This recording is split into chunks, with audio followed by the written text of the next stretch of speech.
Senhoras e senhores, nesse instante daremos início ao evento A Lei Geral de Proteção de Dados, LGPD, e os impactos na sociedade brasileira, promovido pelo Instituto Legislativo Brasileiro, ILB, Interleges e Senado Federal, em parceria com o Instituto Iluminante de Inovação Tecnológica e Impacto Social. Neste momento, pedimos a todos que, em posição de respeito, coloquem-se de pé para a execução do hino nacional brasileiro. E convidamos para cantar o hino nacional o Major Ardaleson Araújo de Oliveira, acompanhado pelo violonista Davi Evaristo Rosa.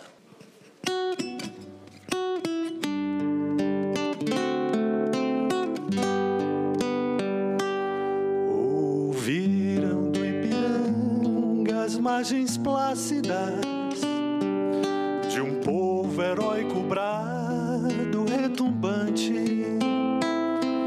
e o sol da liberdade em raios fúlgidos brilhou no céu da pátria nesse instante. Se o penhor dessa igualdade conseguimos conquistar com braço forte, em teu seio, ó liberdade, desafia o nosso peito à própria morte. Ó pátria amada, idolatrada, salve, salve. Brasil, um sonho intenso, um raio vívido de amor e de esperança, a terra desce. Se em teu formoso céu, risonho e límpido, a imagem do cruzeiro resplandece. Gigante pela própria natureza, és belo, és forte, impávido, colosso, e o teu futuro espelha essa grandeza. Terra adorada, entre outras mil, és tu, Brasil, ó pátria amada. Dos filhos deste solo és mãe, gentil, pátria amada, Brasil.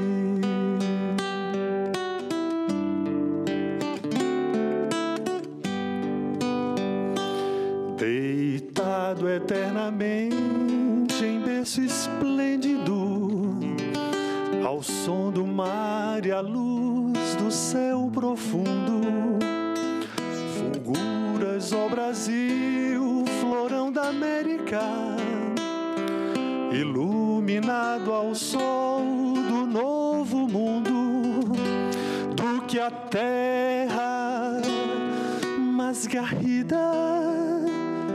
Teus risonhos, lindos campos têm mais flores, nossos bosques têm mais vida, nossa vida no teu seio mais amores.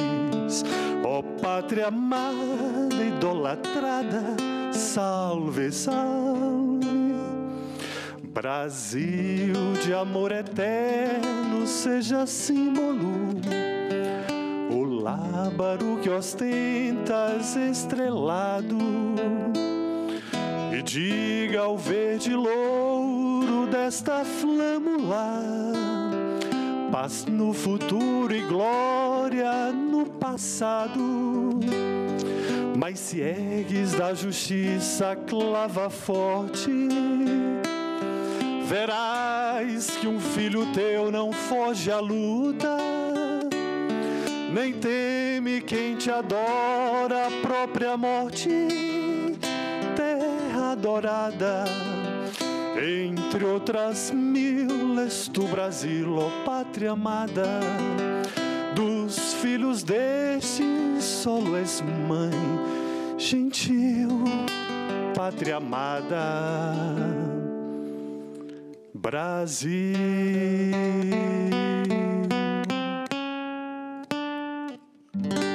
Viva o nosso Brasil! Obrigado. Obrigado. Continuando com o nosso evento, para proferir a palestra com o tema deste evento, a Lei Geral de Proteção de Dados, LGPD, e os impactos na sociedade brasileira, convidamos o advogado especializado em Direito Empresarial Digital e sócio do escritório Assis e Mendes Advogados e especialista no tema LGPD, Dr. Adriano Mendes.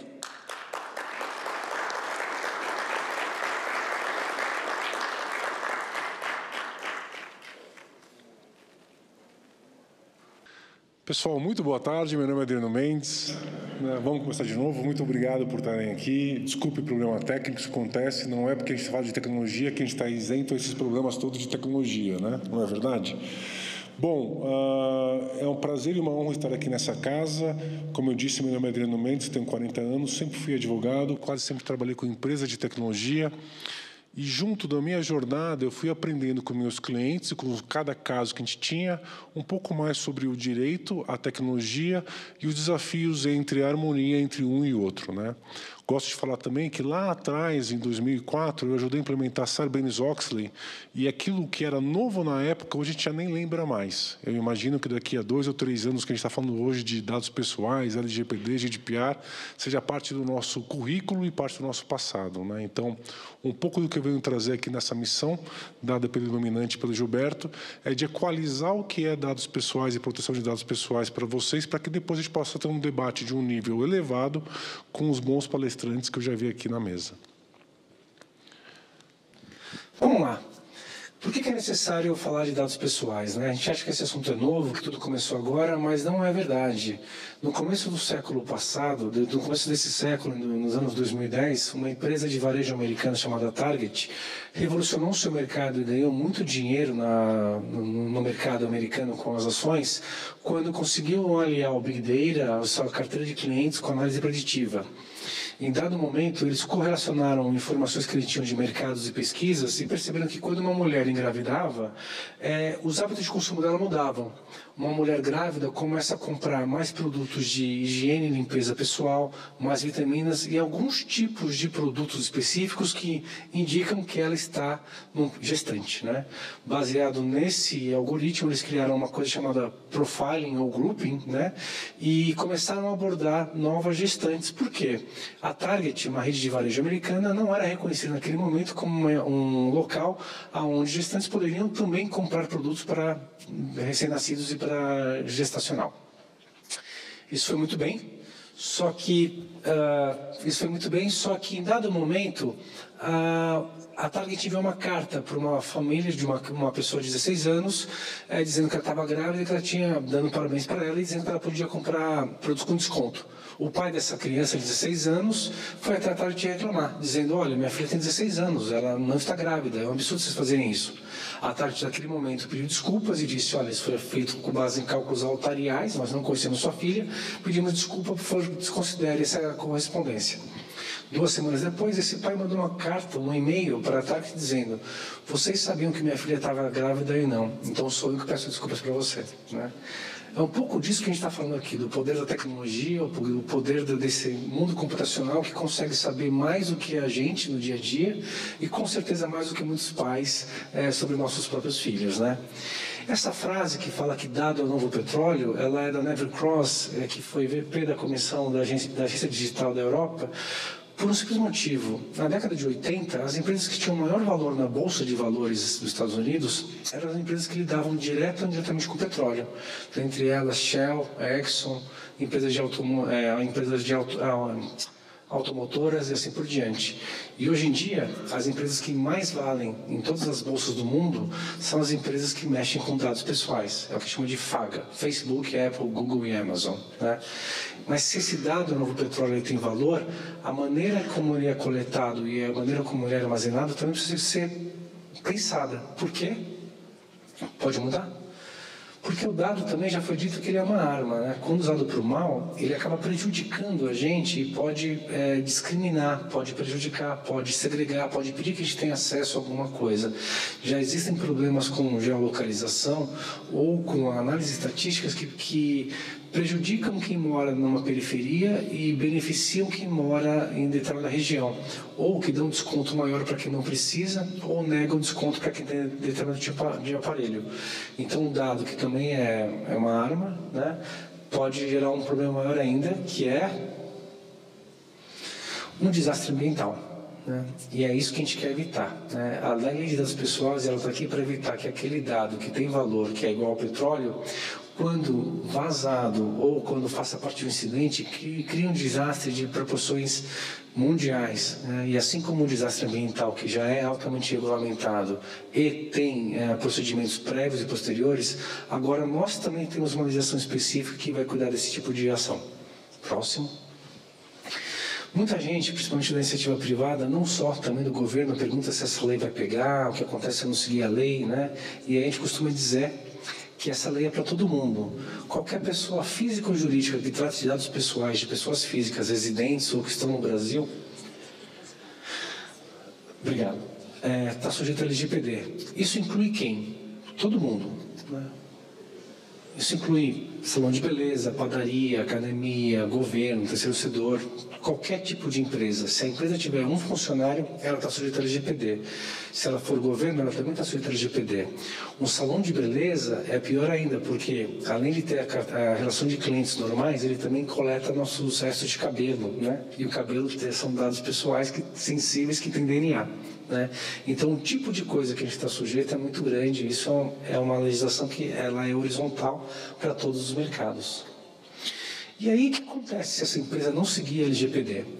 Vão ser 3 grandes problemas. Né? Primeiro porque, como ela é uma lei que é para todo mundo e a multa é solidária, os grandes compradores do Brasil, os grandes clientes brasileiros vão exigir que seus fornecedores estejam adequados e aderentes à legislação.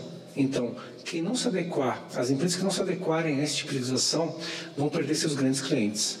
O segundo motivo é agora a possibilidade de publicidade negativa, em que a autoridade nos mande divulgar que houve um vazamento. Isso fatalmente vai afetar o valor da nossa empresa, o valor das nossas ações. E o terceiro ponto, para o bom brasileiro que somos, é que existe previsão de uma multa, né? E a multa de 2% do faturamento, limitadas a 50 milhões de reais por infração para iniciativa privada. Para iniciativa pública não há esse tipo de multa especificamente, mas há outras sanções que podem ser aplicadas também, né? E aí, aqui a gente trouxe um pouco de casos recentes para dizer que nem a lei, nem o judiciário, nem a tecnologia esperaram uma nova lei de dados pessoais entrar em vigor para começar a mostrar como que ela vai desenrolar esse assunto. O primeiro caso que a gente tem é um caso do Ministério da Justiça, onde a Decolar foi multada em 7,5 milhões de reais por fazer geopricing. Ele dava preços diferentes para a mesma passagem aérea de acordo com o local onde o usuário estava. Se o usuário quisesse comprar uma passagem aérea de São Paulo para Miami, estando em São Paulo, o preço que ele iria pagar, o preço da oferta seria maior do que o preço que apareceria se ele estivesse na Argentina, por exemplo. Isso foi considerado ilegal, não pela LGPD, que não estava em vigor ainda no momento, mas pelo Código de Defesa do Consumidor. Um outro caso também conhecido é o caso do Banco Inter, onde em dado momento vazaram dados de quase 20 mil pessoas físicas, correntistas e não correntistas. E o que mais chamou a atenção naquele momento foram os não correntistas. Correntistas são as pessoas que aceitaram ter uma relação contratual e fizeram um contrato ou tinham interesse em abrir uma conta naquele banco. Mas os não correntistas eram pessoas que, pelo profiling, pelo grouping, o Banco Inter já tinha pré-selecionado, de acordo com faixa etária, renda presumida, localização, para passar a abordar, através de todas as mídias e meios sociais, ofertando seus serviços, né? Então, a quantidade de informações que esse banco, uma empresa privada, tinha de pessoas físicas que não tinham nenhuma relação direta com aquele órgão, também chamou muita atenção. Um outro caso também emblemático é o caso da Netshoes, onde houve vazamento de 2 milhões de dados, né? Pode voltar 2 milhões de dados pessoais, e nesse caso específico foi feito um acordo incipiente ainda com o Ministério Público, onde a Netshoes se comprometeu a ligar para parte das pessoas afetadas e dizer por telefone que os seus cartões de crédito e débito e que dados pessoais tinham sido vazados através do seu sistema. Como a gente vai ver lá para frente, o que aconteceu foi que por causa disso também, além de outros motivos, a Netshoes foi vendida meses depois pelo menor preço histórico dela, com 25% de deságio em relação ao preço das ações. Esse aqui também é um caso recente, onde foi feito um sistema para você fazer o tracking das suas encomendas, mas um determinado especialista em tecnologia, que não era um hacker, percebeu que aquilo ali era um código sequencial. E, voltando um código apenas, ele teve acesso a todos os fretes anteriores ao dele. Então, se o frete dele era o frete de 1 milhão, ele conseguiu voltar até o número 0, e com isso ele descobriu o que cada pessoa física comprou, o valor, onde foi entregue, CPF e dados dela. Né? Isso é terrível também. Vamos ver o que aconteceu agora.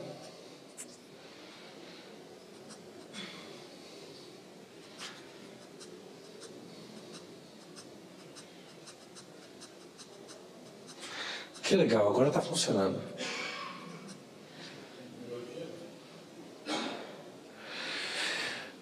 Esse aqui é um caso para a gente discutir depois. A gente está tendo uma briga muito grande aqui, algumas brigas grandes aqui com o Ministério Público, enquanto não há autoridade ainda, várias autoridades constituídas por outras leis e outras normas hoje têm invocado a própria LGPD para dizer o que se pode e não fazer. Esse caso da semana passada, onde o Ministério Público do Distrito Federal pede a suspensão de um serviço onde ficou documentado o consentimento dos usuários para a geolocalização. Diz ele na peça que esse tipo de consentimento por escrito não seria suficiente para esse tipo de coleta, né? Mas também gera polêmica. E esse é um caso muito interessante. A CIA precisava bater a meta de cartão de crédito que não estava conseguindo, e teve a brilhante ideia de chamar todo mundo que tinha mandado o currículo de emprego para uma vaga fictícia. Chegando lá, não tinha um emprego efetivo, né, porque a vaga não existia, mas todas as pessoas que apareceram na loja preencheram uma ficha e depois do formulário receberam um cartão de crédito pré-aprovado. Né? Pode parecer um absurdo por vários jeitos, mas agora isso também é um absurdo pela LGPD, porque fere o princípio da finalidade. Então, o cadastro que a gente faz para uma vaga de emprego não pode ser convalidado por uma análise de crédito. Mas a tecnologia é boa de maneira geral, né? E esse é o caso recente desse ano também, onde um procurado por homicídio foi identificado, mesmo fantasiado, no Carnaval de Salvador. E até mesmo a tecnologia que é utilizada para o bem, quando utilizada para o mal, gera problemas. Por quê? Nesse caso anterior, sumiu uma criança numa praia do Paraná. E quando a família foi atrás das câmeras de vigilância que existiam lá, querendo saber se a criança tinha saído sozinha da praia, ou tinha saído com algum adulto, ou realmente não tinha saído da praia, ou seja, tinha ido para o mar, eles descobriram que nenhuma das várias câmeras de vigilância que estavam ali, filmando, estavam de fato preocupadas com a segurança dos banhistas. Todas as câmeras estavam filmando com zoom as mulheres tomando banho de mar. Inclusive era possível ver o comentário sobre cada uma delas dos operadores, né? Então a mesma tecnologia que é positiva e existem exceções para o tratamento de dados para segurança pública, quando utilizada para o mal, fere muito a nossa intimidade e a nossa privacidade. Um caso também para ser discutido aqui é o INSS e os seus constantes problemas de segurança e problemas também da construção dele, que permite com que pessoas que acabaram de se aposentar sejam abordadas para obtenção de crédito e tudo mais. A solução que foi encontrada até agora ela é mais jurídica do que técnica, ao invés da gente de falar que isso está fechado e não conseguiu ainda fechar tecnicamente, a gente tem proibido os bancos de oferecerem crédito para novos pensionistas por 90 dias. Né? Significa que a gente sabe que isso está aberto ainda, mas que a gente não conseguiu resolver. E há informações de que existem mais de 190 milhões de dados de brasileiros disponíveis na internet por preços que variam de alguns R$30 até valores mais altos de acordo com o tipo de serviço e base que você compra. Se a gente pensar na população no Brasil de hoje, até o meu filho que tem 5 anos já deve estar nessa base aí, já deve estar fechado também, né? Então é um grande problema. Também, naquele primeiro ponto de quem são nossos clientes e quem são os nossos fornecedores, esse tipo de assunto agora não atinge mais só quem foi vítima, né? Quando há um vazamento agora de internet através da Amazon ou de qualquer sistema desses, já se tem divulgado os números dos clientes afetados. Então, foi um vazamento de uma empresa chamada Tivit, mas todas as notícias deixaram claro que houve dados do Banco Original, Bradesco e outros. Agora, falando um pouquinho do histórico da legislação, isso não começou no Brasil, pode passar. A primeira lei que a gente tem notícia sobre isso dessa forma foi na Alemanha, em 1970. A Alemanha é um país muito preocupado com privacidade e outras questões para a Segunda Guerra Mundial. E depois disso houve um movimento quase que uniforme ao longo primeiro da Europa e depois do mundo inteiro, que foi caminhando para o que hoje a gente tem em vigor. Surgiu na década de 80 o Privacy Statement, se não me engano, da OCDE. Isso evoluiu bastante lá para a Diretiva 95/46, que ficou em vigor por 20 anos quase na Europa, e deu todo o arcabouço do que hoje é a GDPR europeia, ou RGDPD, como o Jorge vai falar aqui. Lá, percebendo que a 95/46 já não era suficiente para brigar contra os grandes grupos econômicos de internet que existiam no outro lado do oceano, eles resolveram criar uma legislação mais forte, que é hoje a GDPR, e deram um prazo de vacatio legis de 2 anos para que isso entrasse em vigor. Pode passar? Hoje no mundo são mais de 130 países que têm algum tipo de legislação como essa de proteção dos dados pessoais, não é só o Brasil e a Europa. Depois, quem quiser, eu posso compartilhar esse site que tem todas elas atualizadas. E o importante é falar que o Brasil...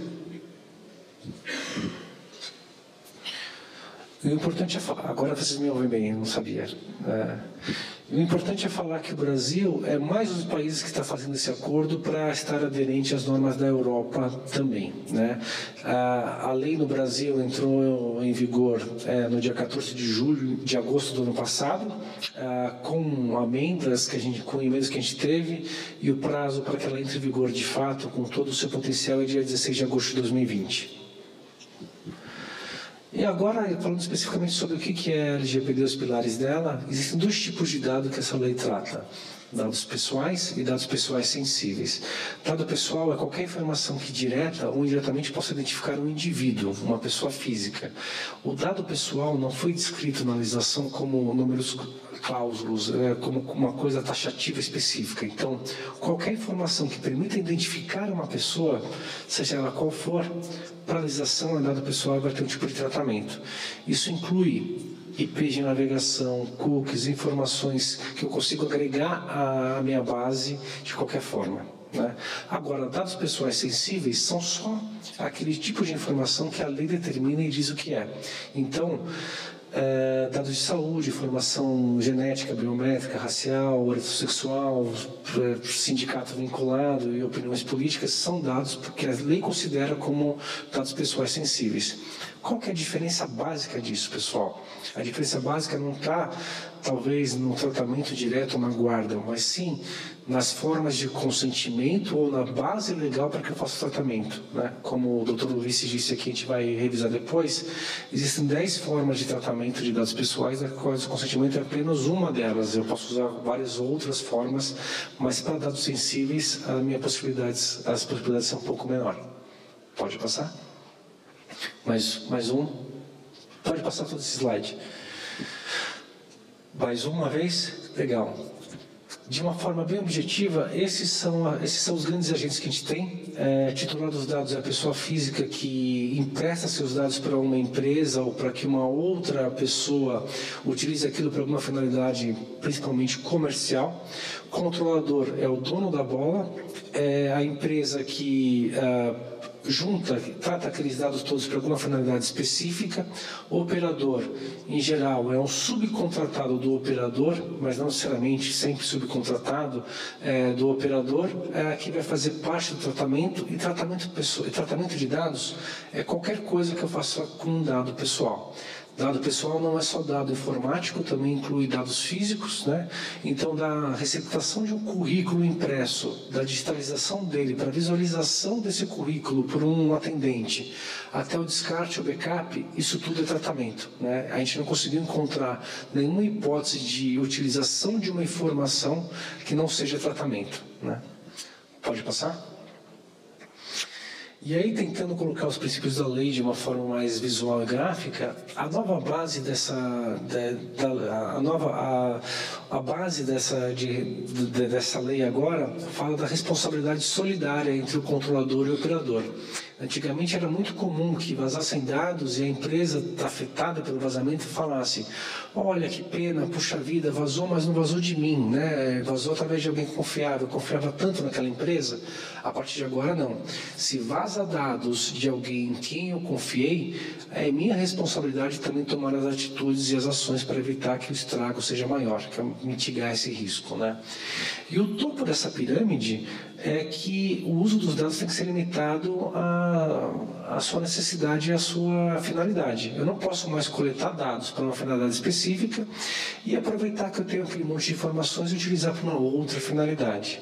Já nesse slide, estão previstos os novos direitos dos titulares dos dados, dentre os quais direitos que assustam um pouco à primeira vista, mas são super legais, como o direito à exclusão de dados e apagamento de dados pessoais, né?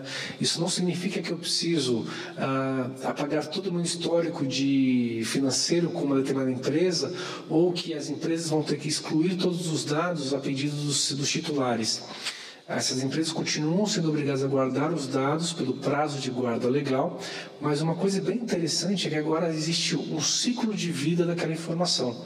Uma informação que antes era guardada ad eternum, agora passa a ter um ciclo de vida determinado, que depois daquele momento, a pedido do titular ou não, ele deve ser apagado. Pode passar? Próximo slide.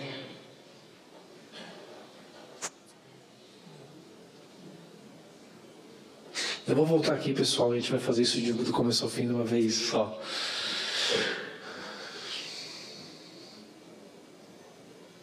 E aí, o que muda na prática, né? A gente tem, esse assunto é novo no Brasil, ele ainda não entrou em vigor, mas ele também é novo na Europa, mesmo sendo um update da GDPR, ele ainda é novo na Europa, e toda semana a gente tem algum caso novo, a gente tem alguma discussão nova que mostra como as coisas têm acontecido por lá. Esse aqui é um caso super recente também, onde uma empresa houve um processo judicial, e uma empresa que tinha aquele add-on do Facebook para curtir, foi condenada dizendo que ela também era co-controladora, ou joint controller, dos dados que ela fornecia para o Facebook, porque aqueles dados voltavam em benefício dela também. Então, quando ela instalava aquele plugin na página dela e permitia que os usuários dela fossem traqueados, aquela informação daquele usuário voltava depois para ela enriquecida e beneficiada com um hábito de compra e coisas assim, né? Então, o que a gente está aprendendo aqui também tem sido discutido muito lá fora, o que é um bom momento para a gente. Próximo slide. Também o que a gente tem visto, vocês vão começar a ver cada vez mais, são os cookie consents, são essas barrinhas, pode passar mais um, que quando você entra no site novo agora, aparece, esse site usa cookies, clique aqui para aceitar, né? Passa mais um. São telas assim que abrem, e no modelo da União Europeia, esses tipos de cookie eles precisam ser feitos de forma granular, ou seja, eu tenho que dizer quais são os cookies mínimos que eu preciso coletar, os cookies que eu gostaria de coletar para alguma finalidade específica e os cookies que eu posso coletar para qualquer coisa que eu quiser. Alguns sites brasileiros introjetam em nossos navegadores mais do que 253 cookies simultaneamente. Tem uma pesquisa, no dia que saiu o GDPR na Europa, uma pessoa dos Estados Unidos fez 2 acessos simultâneos por VPNs para a mesma página de um site americano chamado USA Today, que é um site de jornal. O site que ele fez o request pelo IP americano tinha quase 5 megas de download de informações, e o site que ele fez pela Europa, que tinha o mesmo conteúdo, tinha só 500 KB. Então, esses 4,5 megas a mais de informação que ele fez o download eram cookies e arquivos que tentavam monitorar e traquear aquele usuário, não só durante a navegação, mas durante todo o período que aquela máquina ficasse logada ou mesmo da utilização da internet. Pode passar? Caso fresco também, a maior multa da história do mundo, né? Facebook foi condenado pelo FTC numa multa de 5 bilhões de dólares, muito pelos problemas que ele teve de privacidade, muito pelo problema que ele teve também com Cambridge Analytica, mas principalmente porque ficou claro para eles que o Zuckerberg não cumpriu sua palavra de cuidar da privacidade, né? Pode passar? Lembra que eu falei que era dado pessoal, dado sensível? Né? Se dado pessoal, qualquer informação que identifica, eu posso identificar uma pessoa física específica. No caso da Marielle, deputada do Rio de Janeiro, um dos supostos criminosos que ainda não foi condenado foi identificado por uma tatuagem que ele tinha no braço direito. Né? E aí, fazendo a análise das câmeras de vigilância do carro do carro que estava parado e do deslocamento dele, cruzando com as antenas de celular, chegou-se num número determinado, depois de um tempo, de pessoas físicas possíveis, das quais, dentre elas, só tinha uma com tatuagem no braço direito. Né? Então, até uma tatuagem, se no banco de dados, se fizer parte do banco de dados, pode ser considerado como dado pessoal ou dado pessoal sensível, dependendo da minha coleta. Próximo. E a Alemanha proibiu cartinhas para o Papai Noel, porque quando os Correios da Alemanha começaram a analisar esse tipo de tratamento, eles perceberam que o tratamento de uma correspondência começa a partir da postagem dela em qualquer posto, né? Mas a análise do destinatário só ocorria efetivamente quando ela chegava no centro de distribuição. E por causa disso, eles entenderam que seria irregular um tratamento sem que eles tivessem obtido na ponta o consentimento do pai ou da mãe de uma criança que é o menor de idade. Então, para evitar isso, eles falaram: não mandem mais cartas para o Papai Noel, passem a mandar e-mails. DPO, pode passar também. DPO foi muito discutido aqui nessa casa também, em vários lugares, sobre a real função dele. Nós não temos ainda a maturidade da Europa para dizer o que é um DPO. Por enquanto, o que está na nossa lei, no artigo 41, é só que ele é o ponto de contato entre a NPD, o titular dos dados, e a empresa. Na Europa, isso é bem melhor descrito na GDPR, no 37 a 39, né? Mas aqui, o que fica é que o DPO ele é a pessoa que vai ser o elo de contato, porta-voz daquele novo assunto, sendo o evangelizador dele dentro da empresa e o porta-voz da empresa para fora. É como se fosse o ombudsman dos dados, né? Existe muita discussão atualmente sobre o perfil real técnico do DPO, mas não existe nenhuma obrigação legal de formação específica em nenhuma das áreas, em nenhum tipo de universidade, e principalmente, ele tem que ser uma pessoa isenta e tem que ser uma pessoa que ajude a empresa. Não adianta a empresa dizer que tem um DPO se esse DPO não for efetivo. Por quê? Estrategicamente, tanto a GDPR quanto a LGPD colocaram as obrigações não na pessoa física, mas sim na empresa que vai ser multada em até 50 milhões de reais. Então, o DPO fraco pode significar que a sua multa vai ser maior. Pode passar? Pode passar? A NPD já foi sancionada, já é uma realidade, mas ainda falta o decreto que... Pode passar mais um também? Ainda falta um decreto que diga quem são os 5 diretores que vão ser nomeados de fato, né? E todos nós aqui estamos muito esperançosos na expectativa de saber como que a NPD vai se comportar na prática.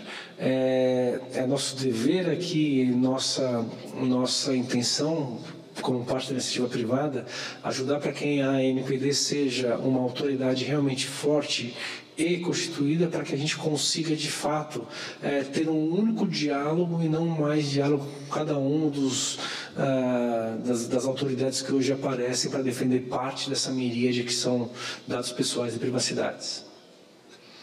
Pode passar um pouquinho mais?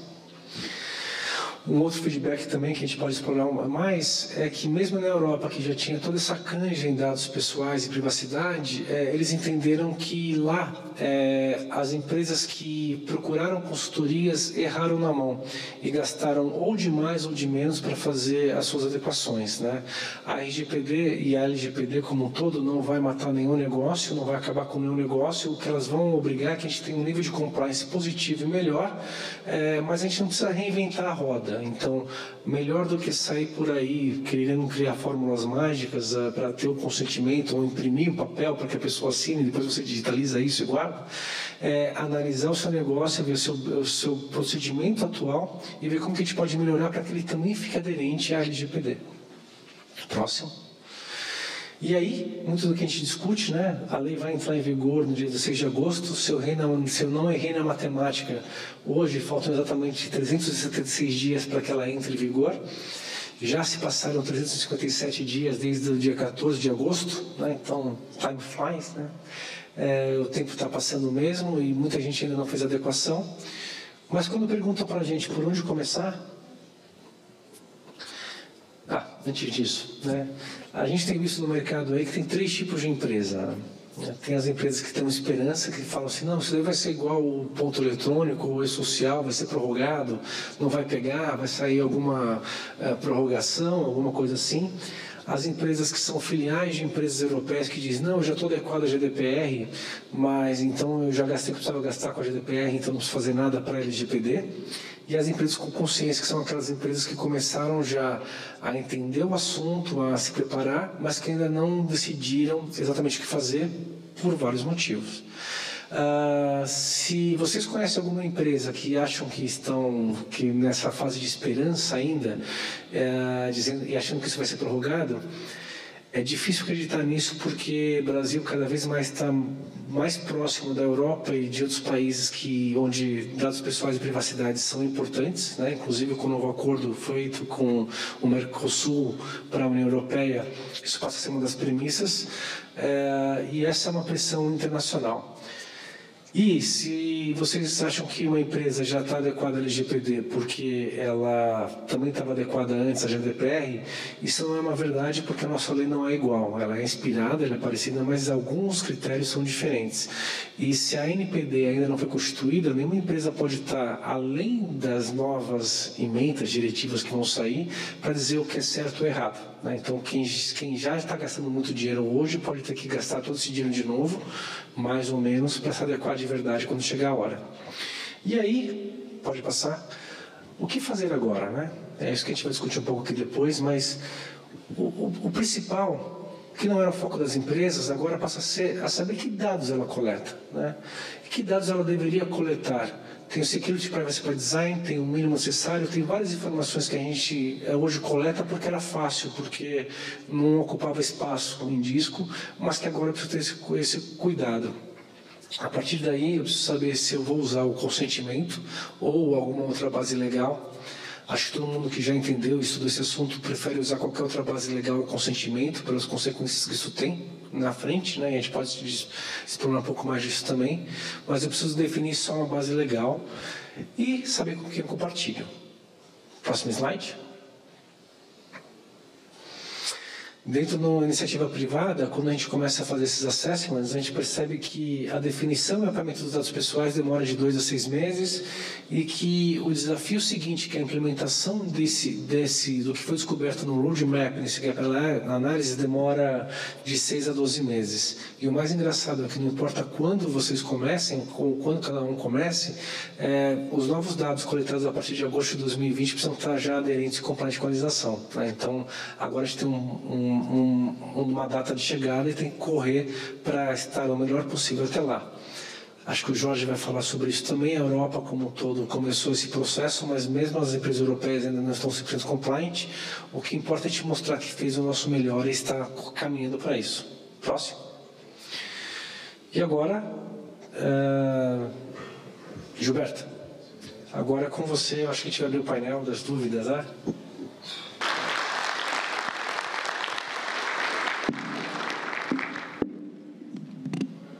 Aproveita a emenda aí. Uma empresa brasileira que também exporte para a União Europeia terá que possuir versões dos produtos específicas para Brasil e União Europeia. Talvez esteja incluído aqui a questão agora do recém-acordo da União Europeia com o Mercosul, né? Então, são legislações equivalentes, mas é preciso que tenha, vamos dizer, conformidade em ambas as características específicas. Como é que vai ser? Sim, se ela tiver clientes na Europa também. Se for uma operação habitual no mercado europeu, ela precisa estar aderente à GDPR E se ela tiver uma operação habitual no mercado brasileiro, ela precisa estar aderente também à LGPD aqui. Muito bem. Essas duas legislações. Eu ia complementar nessa visão bem positiva para o mercado menor. Quando a gente fala de proteção de dados pessoais, a gente pensa em escudo, arma, defesa, armadura. Mas, na verdade, tenta pensar em proteção como o carinho de uma mãe por um filho ou por uma coisa positiva, né? Porque é isso que a gente está falando agora, é um novo conceito, né? E eu, diferente deles, se tivesse que começar com um pequeno investimento, eu começaria com a consciência. Muitas empresas podem se adequar ao negócio, à LGPD, sem gastar R$1 a mais. Até o Excel é GDPR compliant, né? Até o caderninho do moço lá que vem de fiado é LGPD compliant se ele tiver na gaveta guardado, né? A gente está pensando às vezes muita coisa em segurança, em bunkers e tal, mas é muito mais procedimento olhar para o seu negócio do que efetivamente sair gastando dinheiro sem saber para onde vai. Só queria agradecer, muito obrigado por estar aqui, obrigado pessoal do som e da produção lá atrás pela ajuda extra que tiveram comigo, né? E adorei esse debate, como sempre, pela maneira multidisciplinar de ver a mesma coisa. Para mim, a longo prazo, isso vai ser incorporado como hoje é para a gente falar ou andar, né? Privacidade, dados pessoais, vai fazer parte da nossa vida. Então, eu não estou tão preocupado com 2025, estou preocupado com 16 de agosto de 2020. Depois disso, a gente vê o que vai fazer, como é que a gente vai andar e se vai precisar de alguma ajuda extra, mas até lá tem muita jornada. Então, o curto, médio prazo para mim seria aquele Gantt que termina em 15 de agosto, né? Depois disso, vai ser só alegria. Muito obrigado. Obrigado, doutor Adriano. Receba o nosso aplauso.